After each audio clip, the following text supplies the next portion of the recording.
welcome back to another episode of Over the Glass. I am your host, Batman. And I'm not Batman. I guess you're Robin then. I guess in this case I would be. I guess it's better than the alternative of Catgirl. I suppose I could pull that off though if I really wanted to. For context for our viewers and listeners, I recently found out what astrology would call the big three, and we chatted about it, and it looks like my combination just kind of makes me sound like I would be Batman. So I'm kind of leaning into it, like, let's go, sure. Like, he just needs a nap. He just needs a hug. He just needs some quality, some TLC. That's all Batman needs. I can relate to that for sure. So I guess let's start out with kind of introducing the 29th member of the ECHL, the Tahoe Knight Monsters. Mixed opinions, I want to say, from my end. It looks like they are inevitably going to be associated and part of the Vegas Golden Knights farm system, and I wish they weren't. Yeah, the Tahoe Knight Monsters. Okay,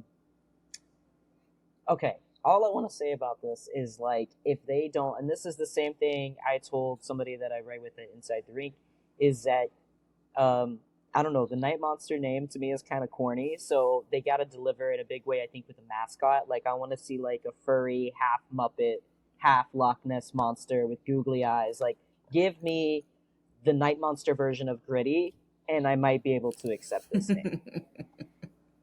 But definitely, I think they end up as the VGK affiliate myself, just being kind of familiar with the ownership group of the team and their links to what Savannah's got going on with the Savannah Ghost Pirates as their VGK affiliate right now. But yeah, I think the Lake Monsters in Tahoe, I think they end up with, the third sort of ring in the notch in the post, ring in the whatever for the Vegas Golden Knights franchise.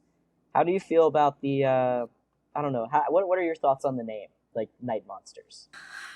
I don't like that it pretty much gives it away, that I will be surprised if they're not a part of Vegas. I like the play on words. I think it's fitting that it is a like sea creature because of Lake Tahoe. Like, I like that. I've been looking forward to the announcement of this team ever since they said that they were going to add a team in there. I mean, we've talked offline about my dream is, like, I'd love to just live in Tahoe. I mean, it's not the best, like, job wise, because there's not like a whole lot, going on, unless maybe you like own a business out there.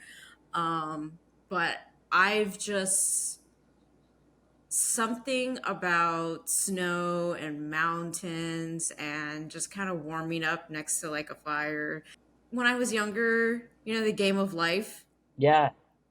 For whatever reason, like, even at the age of like 8, I'm like, I want to live in this log cabin. Like, I don't know what it was about that, but something just keeps like tying me back to that sort of just lifestyle.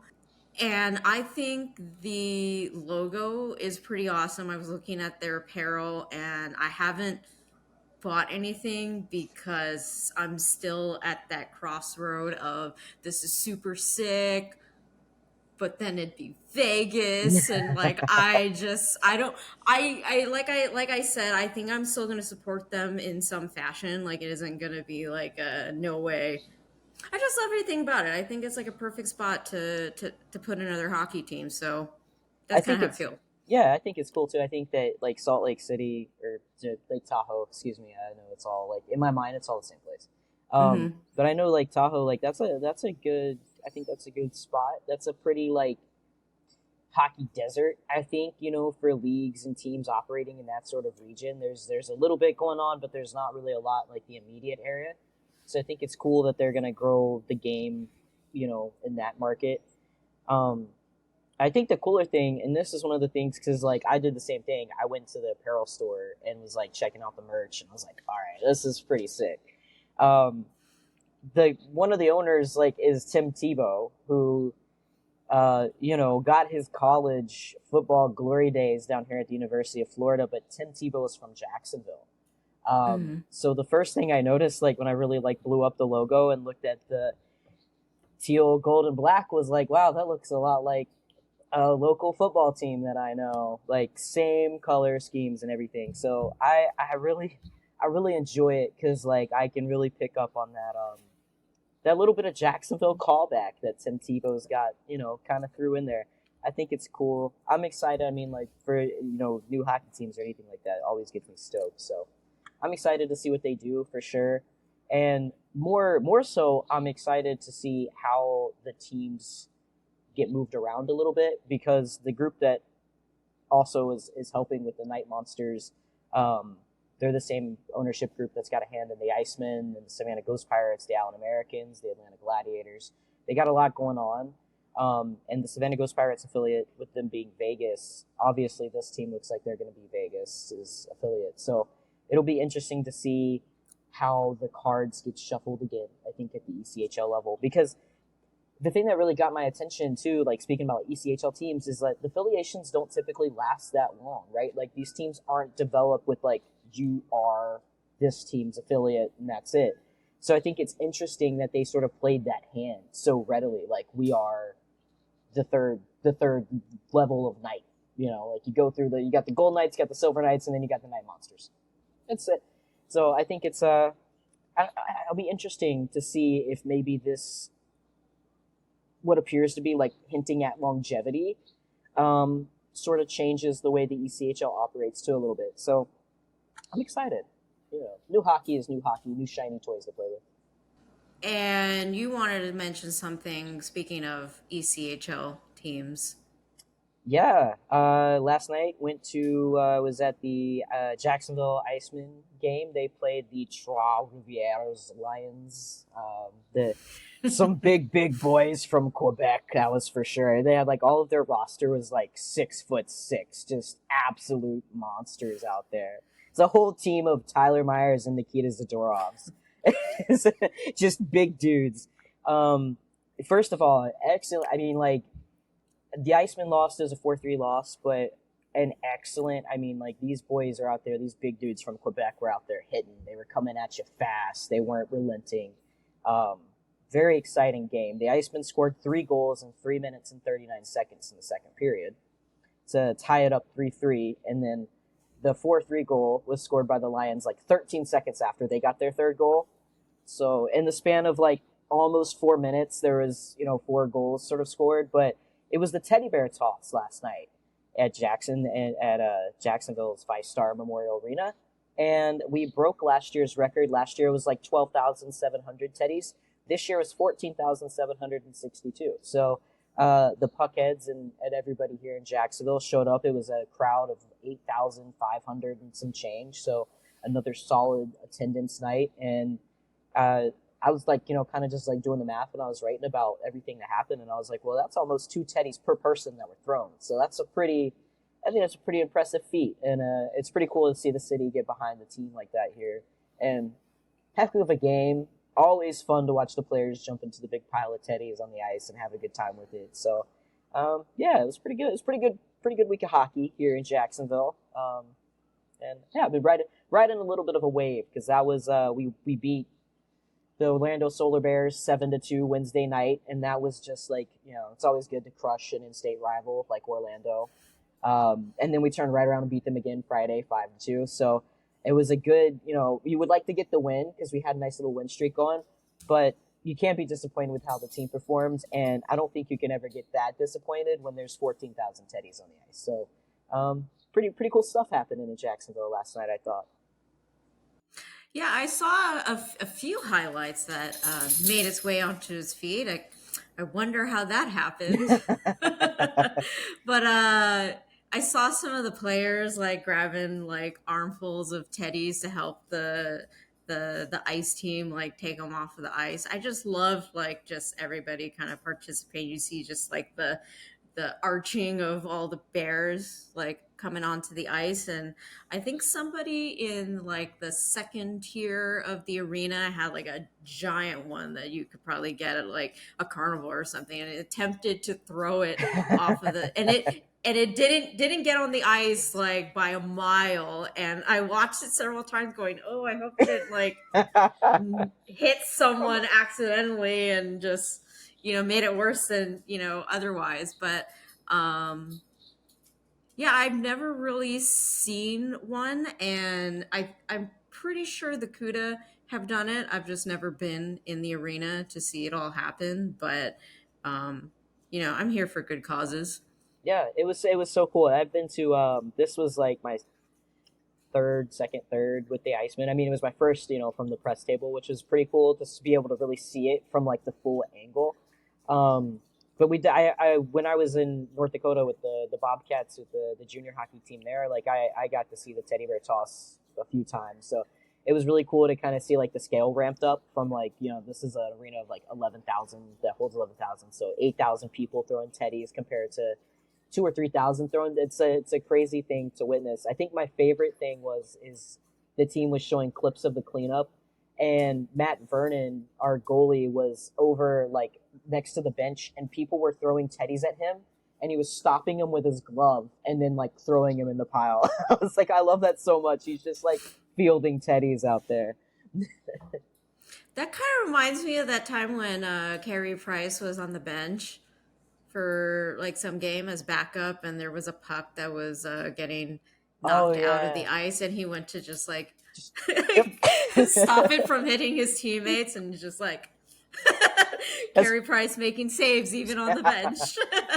as legends do. Yeah. um I don't know if I can make a good segue from legends to let's get some reactions to when this started kind of blowing up on Twitter.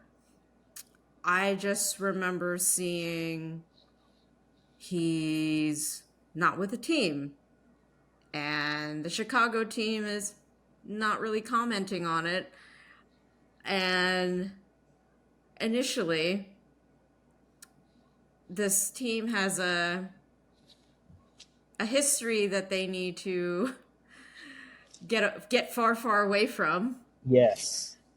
and to be cryptic in your responses to players does not go so well, in particular with this team. So I initially thought, oh no, are they having another one of those moments where something is happening and they're just not telling us? And it must have been like a couple of days until we heard anything directly from Corey Perry's agent, because they were saying, the Chicago team was saying that it was the organization telling him to step away from the team, and his agent is saying Perry made a decision to step away from the team. So Yeah. I guess let's start there. I guess let's start there.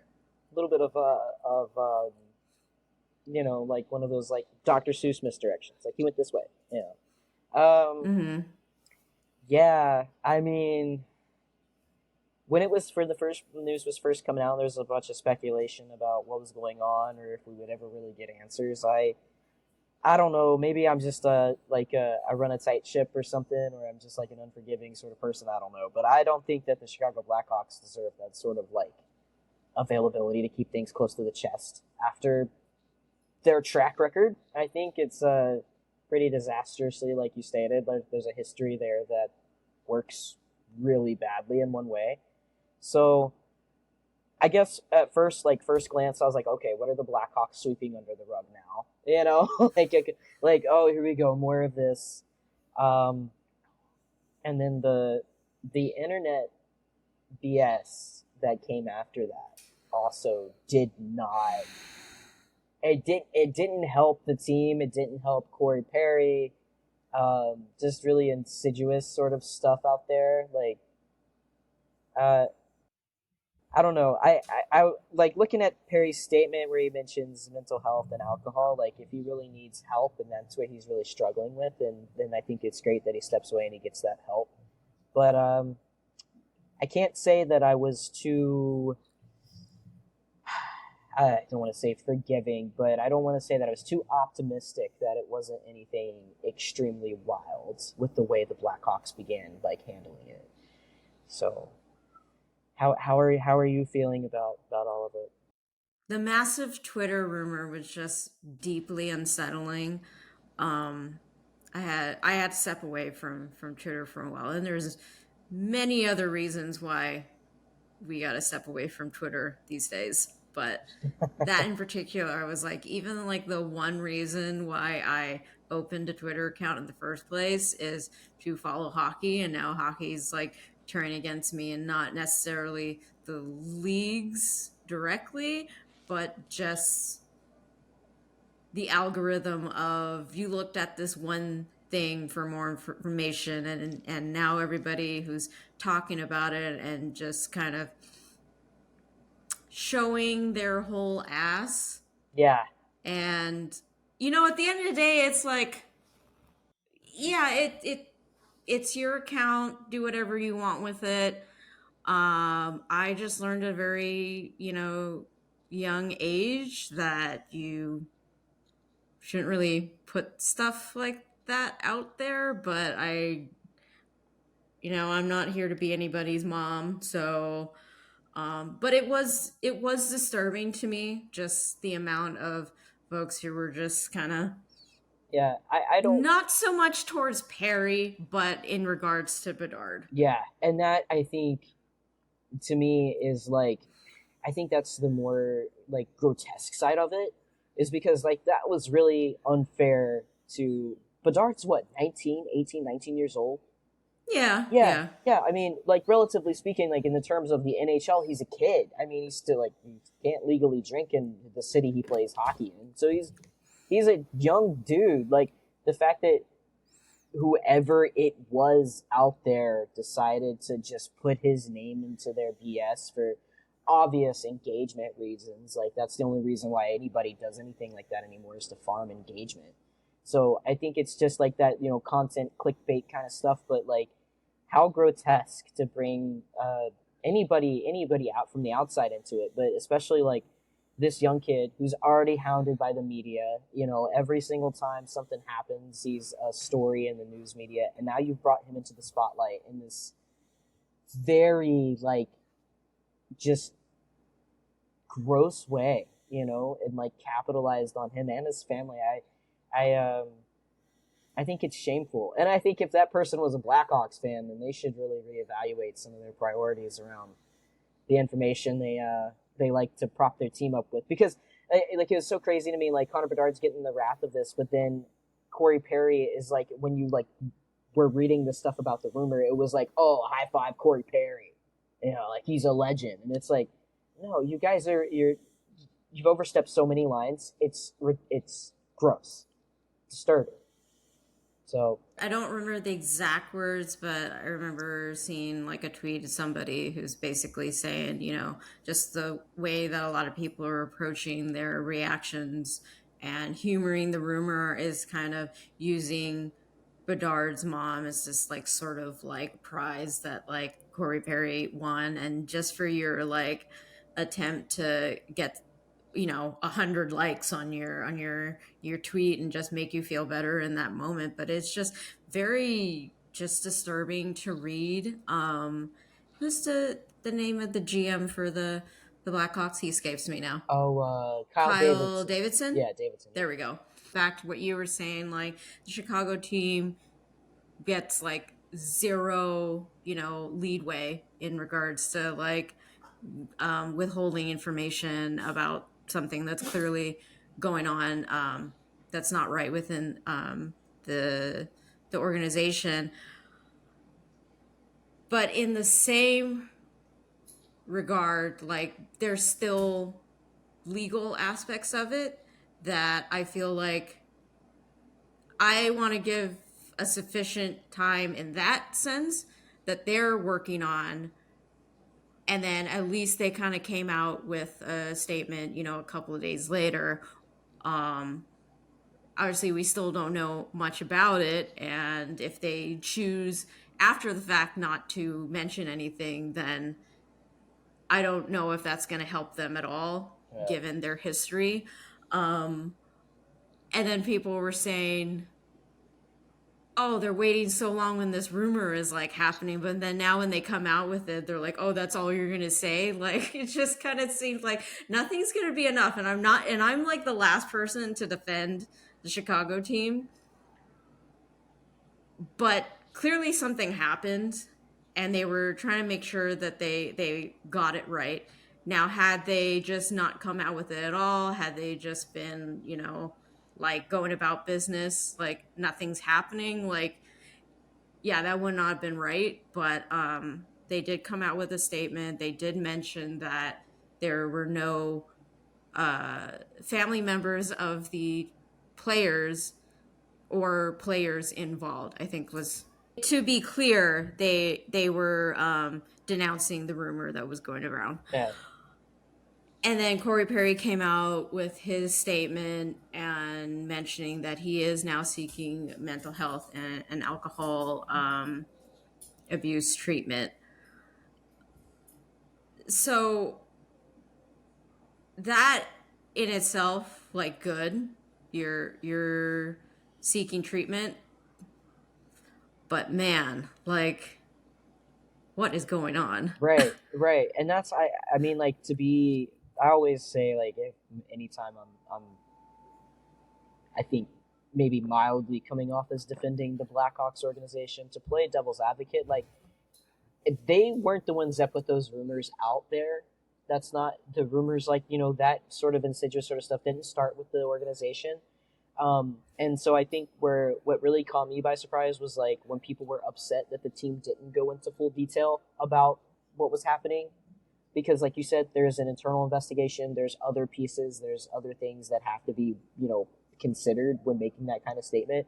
I think what really shook me the most, or what surprised me, it was people, like, blaming the team for this rumor spreading and, like, the team not extinguishing it. You know, oh, well, all you said was there was no family members. Like, that doesn't really dispel anything. It's like, well, that it really does. Like, it addresses the issue at hand, and also, like, the rumor didn't start with them. It's not their job to, like, come in here and police this kind of stuff. I think that's where, as like a hockey community, it's like we have to, which I see most people did step up and was like, this is gross, you guys need to stop. Because that sort of, I think, onus doesn't lie with the Blackhawks. And it did shock me that they had done an investigation and I think handled it in a reasonably efficient, effective way, like they did. And then they did come out and, you know, we didn't sweep this one under the rug for 10 years. We came out and addressed it immediately. So it's, you know, like, you know, devil's advocate, but it's progress in the right direction for sure. And I think it's just awful that, you know, Bedard had to be brought into all this. And then, you know, Corey Perry too, like, maybe he does have a drinking problem or mental health struggles he needs to get under wraps. But, like, also, if that's just it, like, what kind of stuff did this open up for, like, Corey Perry, this rumor and all this stuff now? Like, it's people have to be mindful. Like, your words have an impact, and these might be players that are making pretty good bank playing hockey, but they're still people, right? And you can't just bring them into your BS because you want to be popular on the internet for a day. So I'm hoping, I'm hoping Corey Perry gets the help that he's after. And God, I know Bedard's from, like, Vancouver, and I just want to rescue that kid so bad. Like, come home, Connor. We got you. When you're ready, you're welcome. I don't think you guys need so much help there. Oh. Oh, but come on now. We need a new friend, to join our other new friend, Big Daddy Z. He would look so much better in teal. I don't know what color. It's almost about to be like, blue will bring out his eyes. I don't know the color of Connor Bedard's eyes. um, yeah, before we move on, the last thing I saw of all of this was Bedard being asked about it, and I'm just like, by the reporter, I'm just like, What?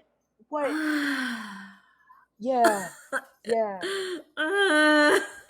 like, don't I would like I so yeah, this whole thing was just like, geez, like Like, that's why players don't want to the talk to the world media. sucks. Right.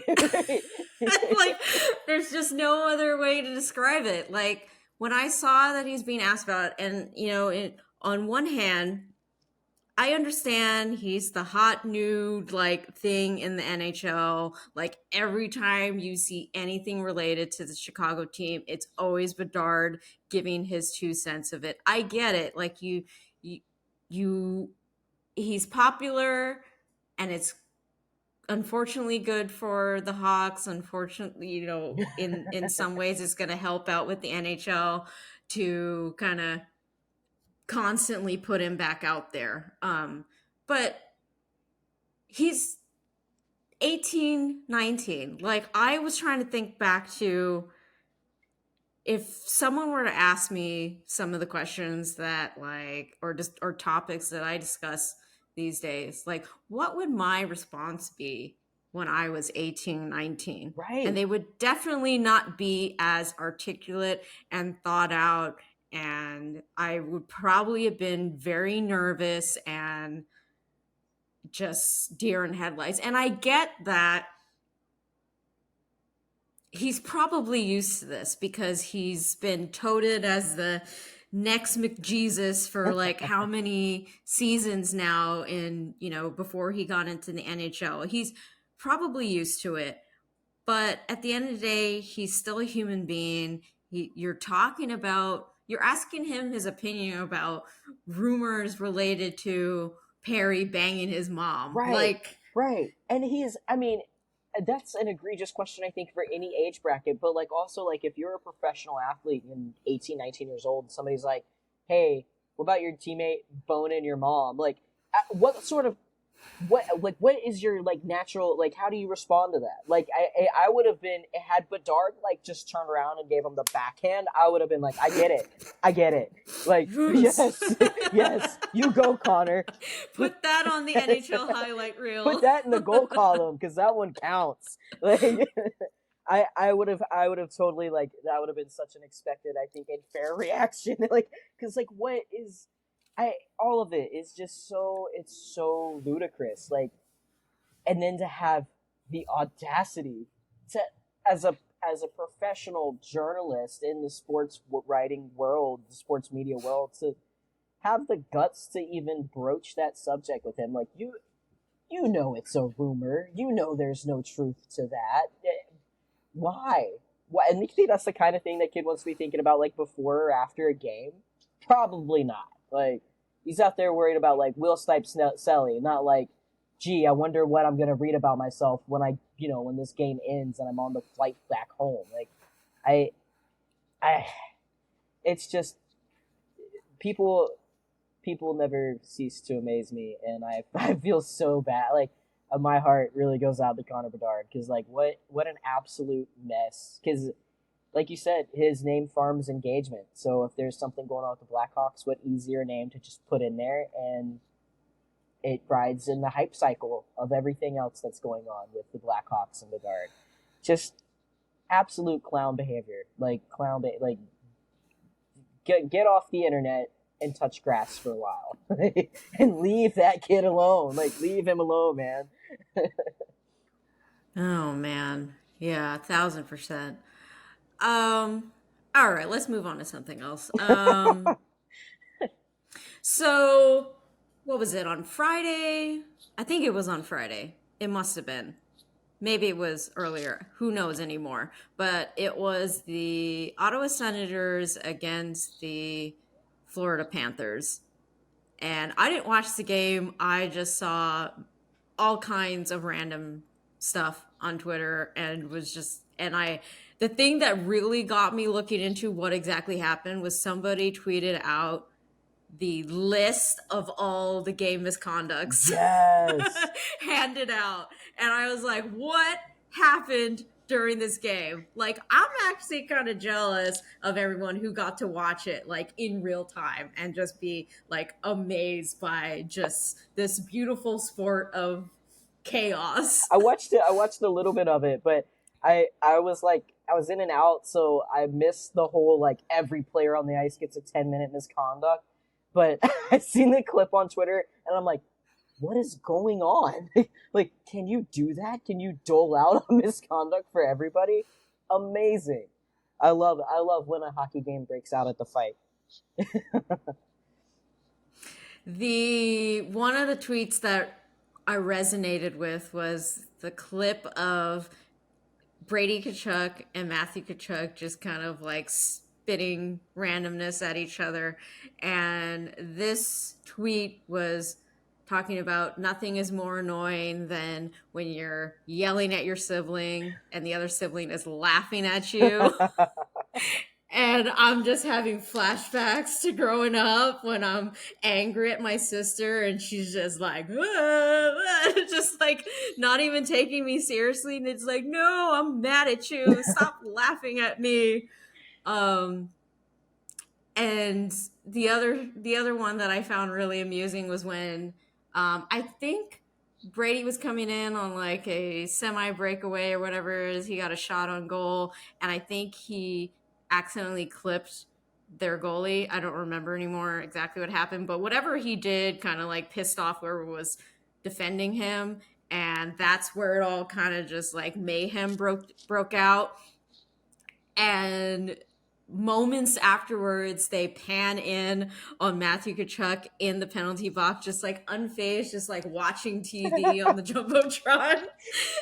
My favorite thing about that whole thing is like when they pan off of Matthew and then they like there's Grandma Kachuk in the stands and she's just like Oh yeah, Grandma is not happy. She came out to see her grandchildren play this sport, and this is how they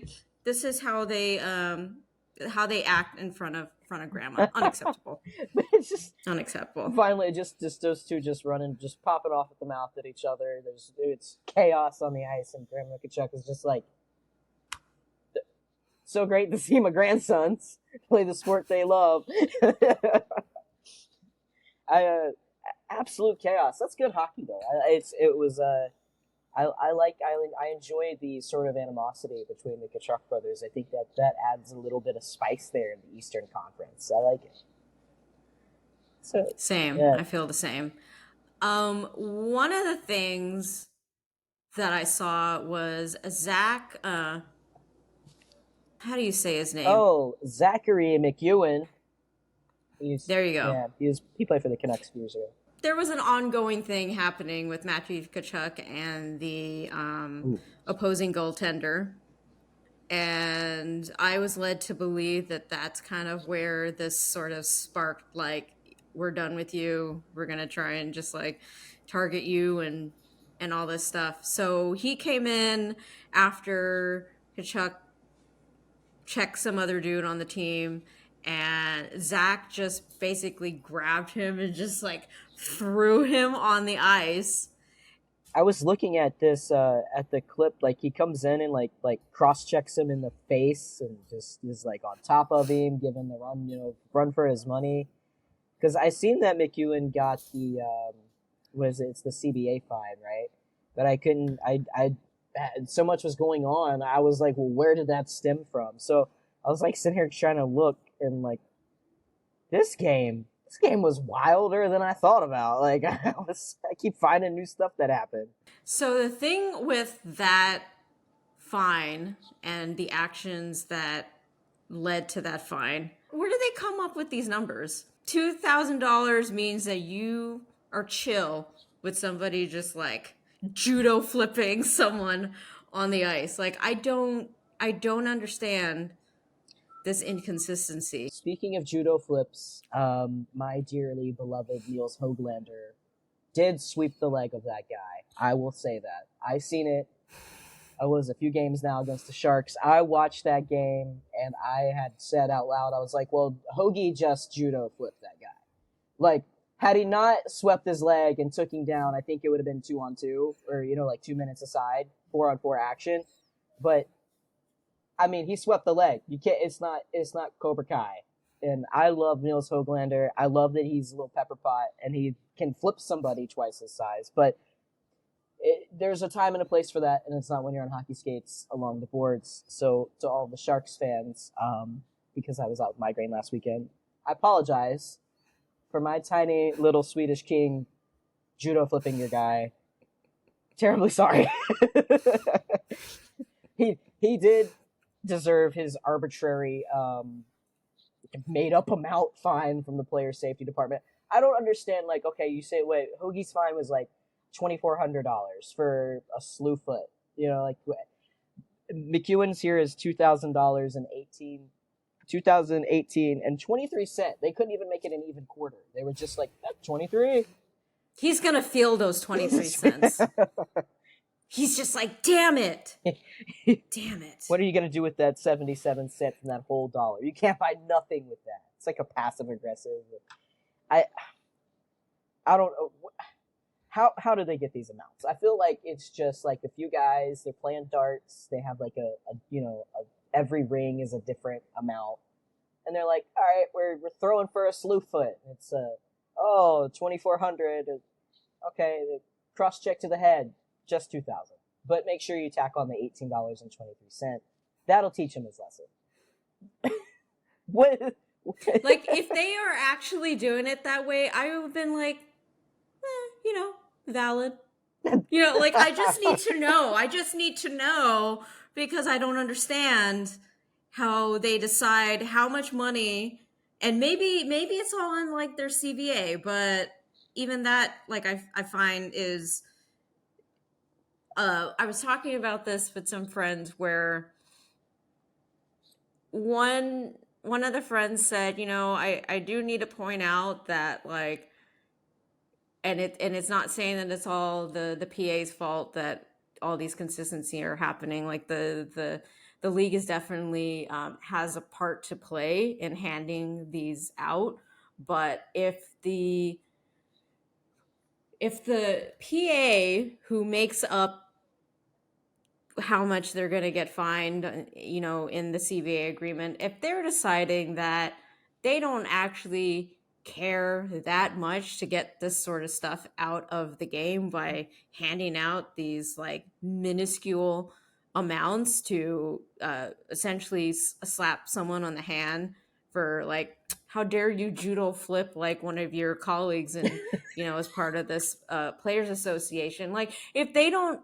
actually care to get this stuff out of the game, then fine. If they would rather just get paid while somebody's like potentially gonna Cobra Kai them on the ice, then that's their thing. But then in the same regard, like the NHL is also the one that is handing out this stuff and deciding like they don't think it's that serious. So in terms of me trying to feel sorry for these players that end up getting like, taken out of the game and then they end up not being able to play and then maybe it's like detrimental to their career. Well, let your PA know that. Right.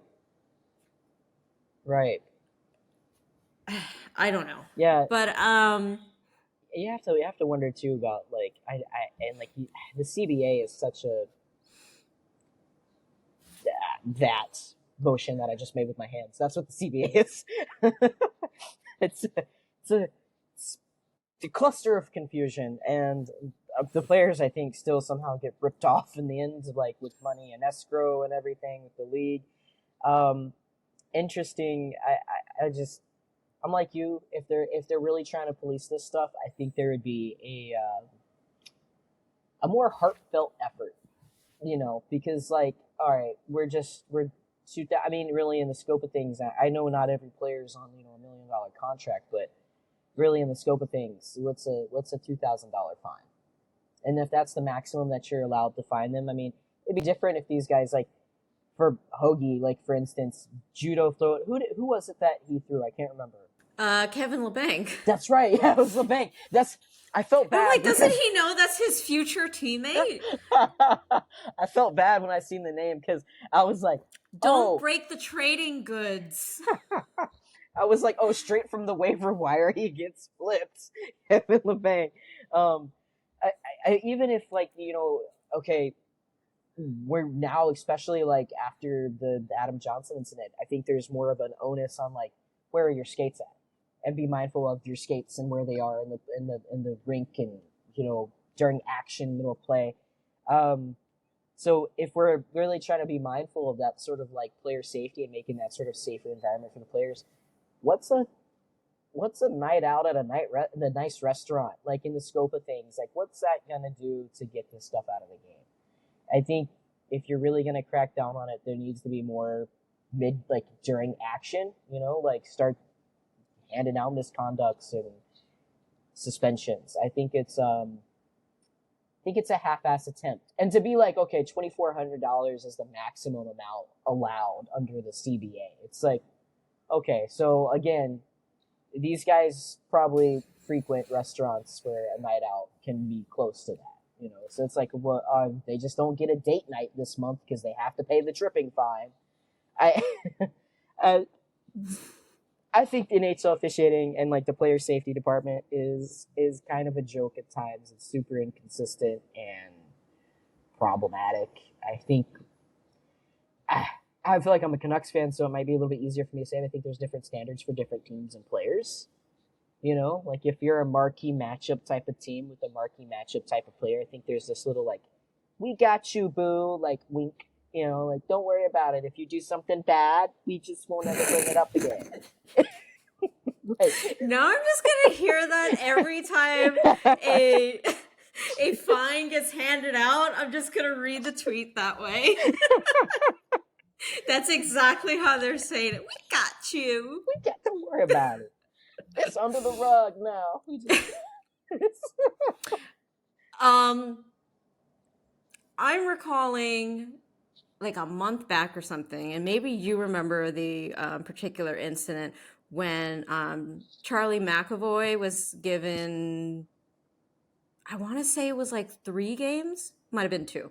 I think so. I Was it think it 4? was. Ooh, Something like that was very, yeah. unacceptable. Wasn't just like a game where we're just like, okay, at least you did something, but you know, okay, whatever. But it was like, oh, they're really hammering down on that. And he tried to appeal the number of games, and then it was denied. And I remember seeing something about like him just not happy with it and everything like that. And I just kind of eye rolled, and I'm like, well, maybe that's exactly why you need that many games. And it's shitty that you were given those amount of games and you're gonna sit there and just cross your arms and just be upset that like it was handed out. Like obviously you're not spending this time like realizing why that happened in the first place. um yeah, I Right. guess maybe you should get more. Like I don't know, like It's like the professional hockey player equivalent of like crossing your arms and like pouting your lips out and being like, "You got me, I'm in trouble. I'm in the timeout box. I don't like it." I okay, that's gonna be the penalty voice in my head now. it's just I think it's wild when like players do something egregiously dumb, like egregiously penalty worthy, and then well, I'm gonna appeal my suspension. Well, why? What, you broke the rule. We all saw you break the rule. Okay, so appeal it. Waste more of your own time. I don't know. Like I can tell I've been frustrated about this in the past. I just to me it is. It's the equivalent of like, I'm gonna you told on me, so I'm going home. But I don't want to play here anymore.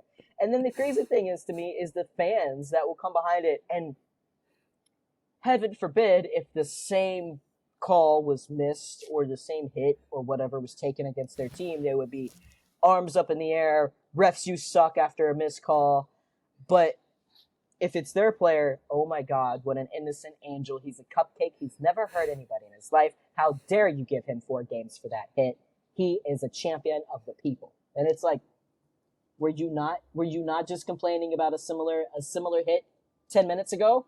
Like that was carried out. I don't get it. I don't get it. I've seen a lot of I'm on a tangent now, but it's because I think I've seen so many Canucks fans were like defending Niels Höglander, and we're like trying to say like LeBlanc was like trying to like slew foot him first, and it was a battle of slew foots. And I'm like, y'all, okay, had he not flipped him, it would have probably been a 2-minute interference, 2-minute roughing, because there was some stick holding, some yanking, some shoving, hockey stuff. But you can't just like, bro, get off me. You're not getting off of me. All right, sweep the leg, drop you down, judo gold medal. Like, it doesn't work that way. This is hockey. And you can't make an excuse for that, especially a month after a player just died on the ice.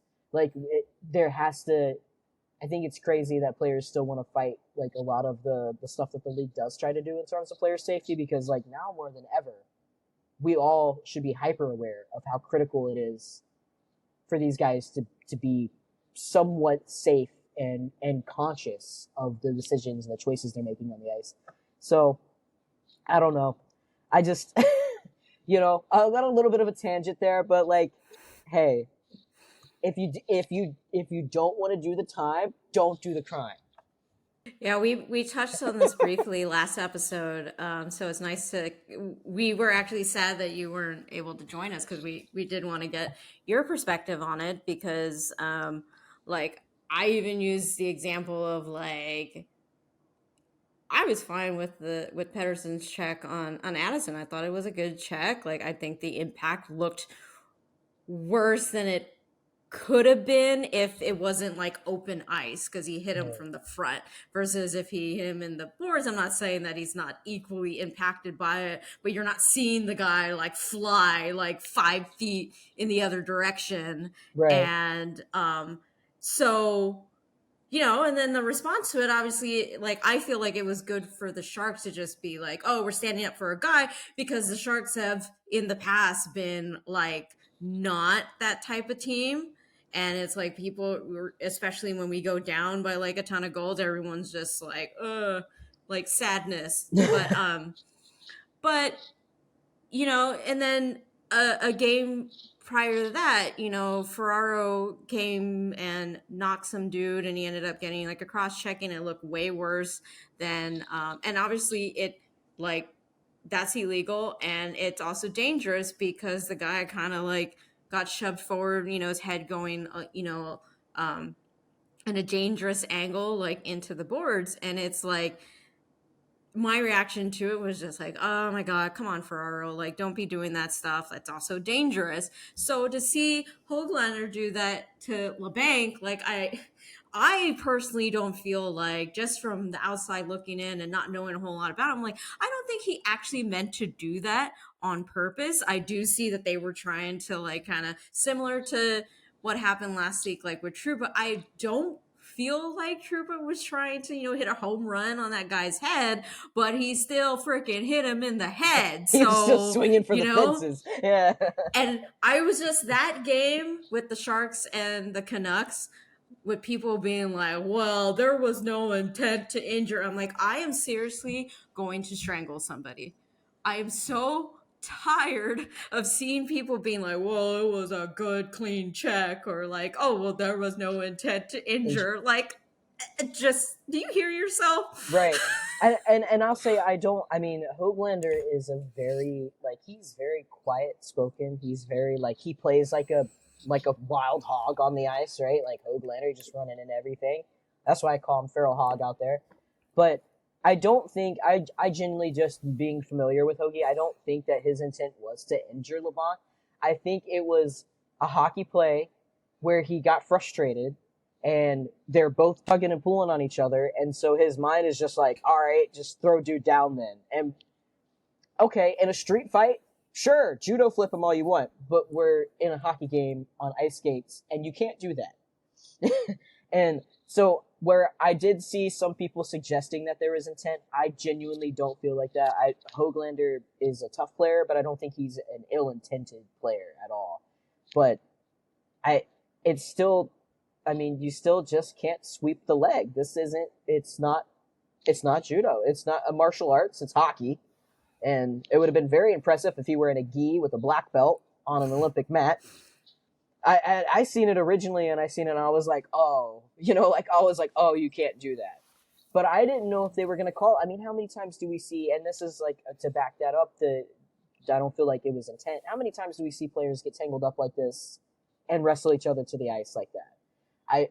I believe that was the intention, was just to get him off of to create space, but it was poorly executed. And being mindful. What made me more nervous, to be honest, was like and that's where I thought maybe that they were going to like give the intent to injure thing out, was in relation to where Hoagie's skates ended next to LeBank's face after the end of the scrum, because that made me nervous. But it goes back to like what we were talking about, like if you're gonna do something that's egregiously against the rules, like just take your little slap on the wrist fine and move on. or your 4-game suspension. Yeah, or your 4-game suspension for Charlie McAvoy, and just, hey, you did it, fool. You did it. When people say, oh, there was no intent to injure, the thing that irritates me about people's response to that is like, are you saying that excuses that something happened on the ice? Because I think you can say that there was no intent to injure, but you can also validate that was bad. And if something were to happen, I'm not saying I necessarily have an opinion whether that was justifiable for the game ejection. Right. But I think it ended up being that way because of how LeBanc fell. Like, Yeah. it was not good. Yeah, because he But yeah, just twisted. people's responses to just being like, oh, just keep playing. There was no intent to injure. Like, why are you going to penalize him? Yeah. I talked to him yesterday, he said. It's like, that's what I don't understand. It's like, yeah, I can sit here and argue Hoagie's innocence all day. Like, I don't think you intend to injure, but it doesn't excuse the fact that he wrapped dude up and was like, takedown time. Like, I'm coming in from the top rope. Like, it's not. We don't do that here. We're on ice skates. There's a certain level of roughing that's acceptable, right? Even if it's just the 2 minutes. And then there's things that evolve to stuff that could be, thankfully it wasn't skate. What do you know what LeBlanc is out with now? LeBlanc is out with now with injury wise.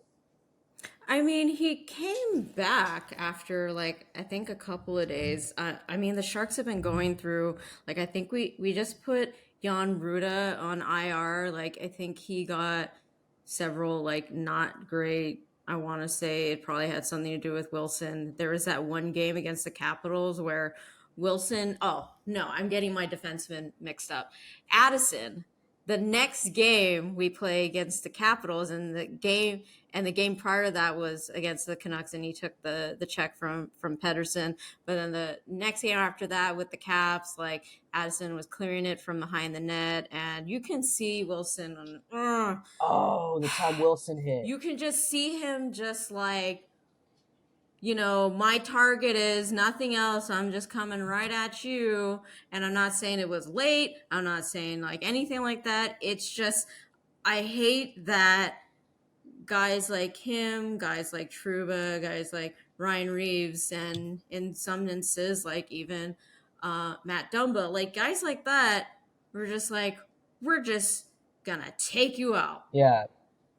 And it's gonna be a clean hit because the secondary point of impact was the head. Right. Yeah. I'm not a big fan of Tom Wilson at all. Like, I really haven't been. I know he's like done some like, I don't want to say retribution tour, but like trying to, I think, refine his image in the league a little bit, sort of, run that he's had. But who was it that got the hit on him behind the net like after that? Because that one I seen the hit I on. think it was Burrows. Yeah, oh yeah, Kyle Burrows. God, I love that guy. Whenever I seen the hit on, because I seen the hit on Wilson on Addison, and I was like, oh, here's goonery. But then I seen Wilson get lit up, and I was like, justice. The Sharks seemed like they were low key going after him, which It's fun to play you respect, guys respect. when you guys got some life in you. It is. I mean, like that game. Even though we lost that game last night, that was a fun game. I like the physical response, like when PD blows up somebody along the boards, which is, as a Canucks fan, is great to see PD do. But then you got the scrum, and everybody's in it, and it's getting Hoagie's getting underneath people's skin, and it's back and forth action. Everybody's just in it. I would much rather lose to the Sharks when there's some life in you guys, because even as a spectator standpoint, it's nice to win a game 10-1, but by goal 6 or 7, you're like, okay, like, let's put a fork in it. They're done. Let's just let them rest here in peace. So I like a good competitive hockey game, and I thought last Saturday's game was good, and I thought the Sharks deserved that one. I mean, you guys came out with some ferocity, with some tenacity, and I like that. It's good to see some life in the other aquatic Pacific Division teams. It's nice to see that. There's only a couple of them I don't want to get life, and that would be the SoCal teams. But all right with San Jose. And let's close out with just kind of, I guess, thoughts on the clip from the What Chaos podcast. They had Scott Darling on. The clip that they shared on socials was they were commenting on the NHLPA. The hosts, like me and Essa were talking about last week, in regards to Sam Gerard, like we felt that it was good that the PA's got this players assistance program for addressing things like having an alcohol problem, like having mental health struggles. We've seen players in the past, like Carey Price, for example, Bobby Ryan. Folks have gone through this program. But Scott Darling, being a former NHL goaltender, kind of had some not so great feelings in regards to that. And that kind of shook me a bit because I'm like, oh man, like what is not right that's going on with the player assistance program? But I don't really have too much context. Yeah, I thought that was because I was catching up on it before. I hadn't seen this one. It flew under my radar. So when we were getting ready, I was giving it a peek, and it kind of, yeah, it surprised me a bit too, to be honest, because well, we know Carey Price has been through the program. Um, Robin Lehner, right, was another couple of goalies, but there's been a few guys that have gone through the PA's program, and they what I thought, they spoke really highly of it. It seemed like they had really good outcomes coming outside of the player assistance program. So I thought it was interesting to hear Scott Darling call them monsters, and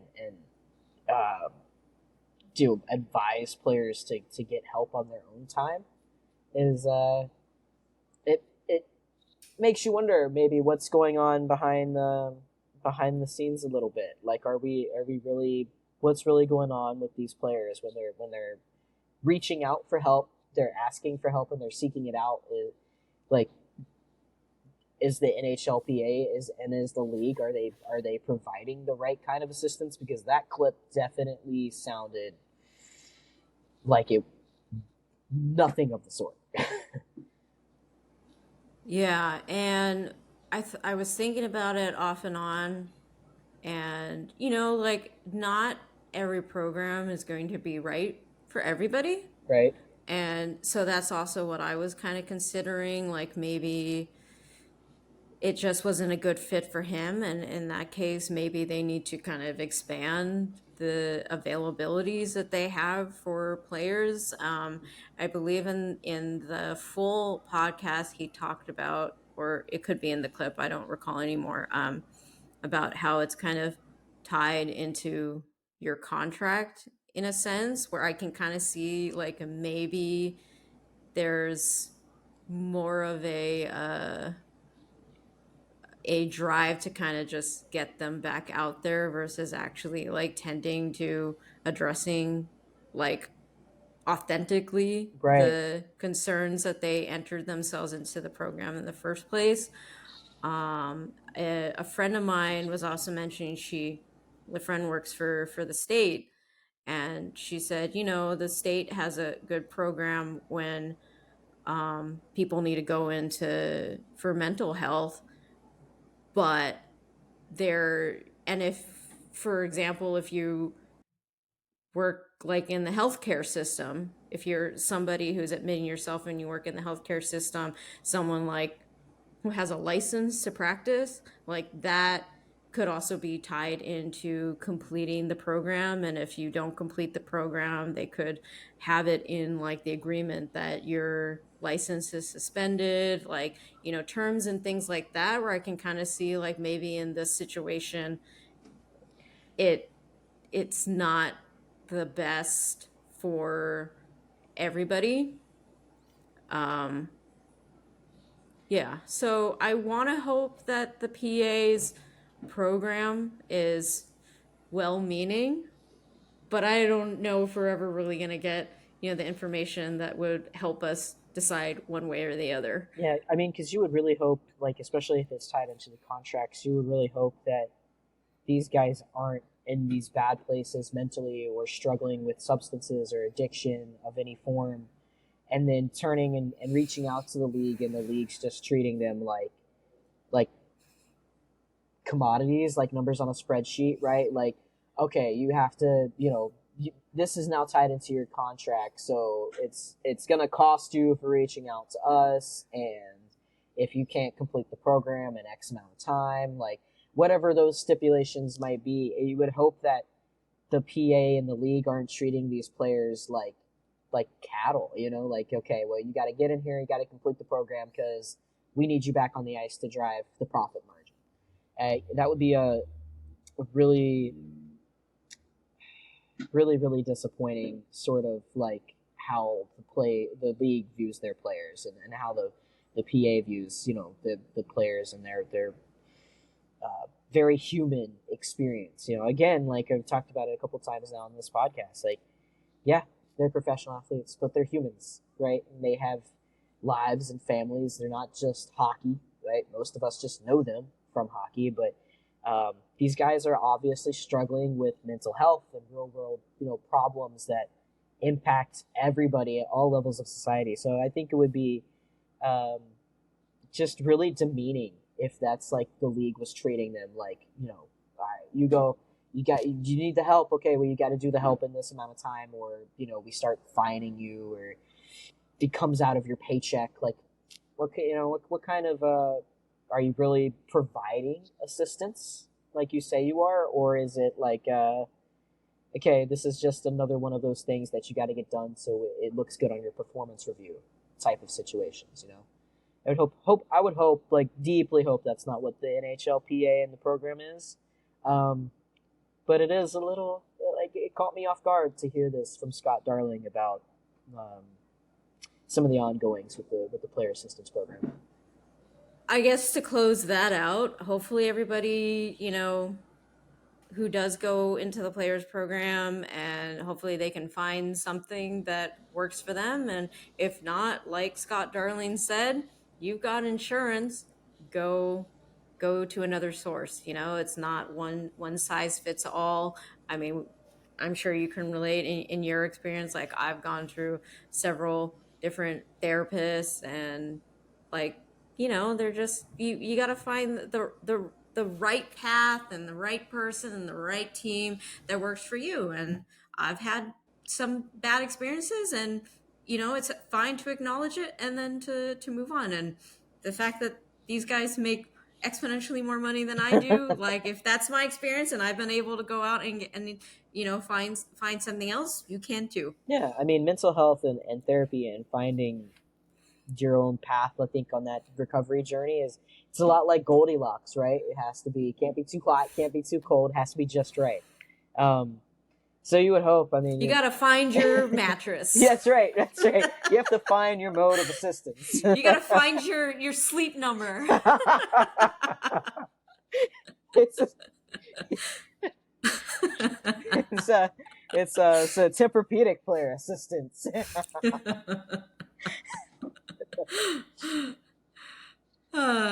Good times. All right. That's all we've got for today. And yeah, as always, I'm your host, Jay. That's Batman. I'm not Robin. I'm actually Drew. All right. Take care, everybody. Later, guys.